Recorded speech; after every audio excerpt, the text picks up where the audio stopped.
Hi, it's February 9th. It's a Monday. I want to thank you all for stopping by and being with me here today as I pull a card to see what we might contemplate this week. I'm going to just quickly say, take what you need, leave the rest.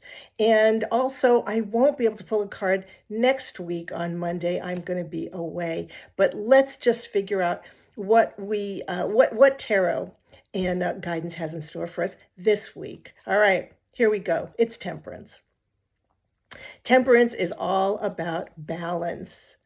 And, it a little bit, it always reminds me, I think it's the Buddhists that say, the middle path, right?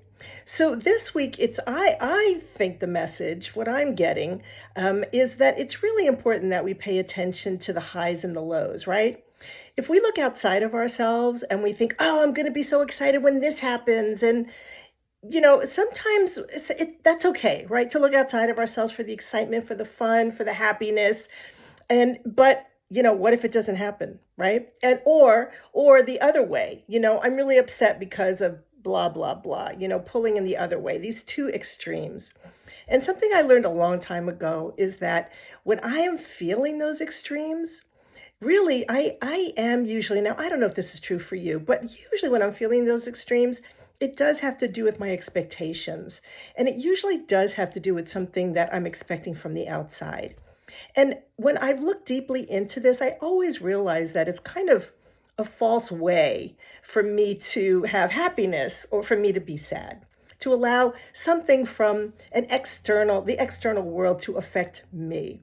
So really temperance is all about finding that middle ground, right? How am I right now? How do I feel right now? And make myself happy. Figure out how to do that. And be aware when I'm not. And that's it's all okay. I hope I'm explaining this well, but it's really always, I get back to it, about awareness, right? So this week, think about where you're at in terms of your highs and your lows and everything in between.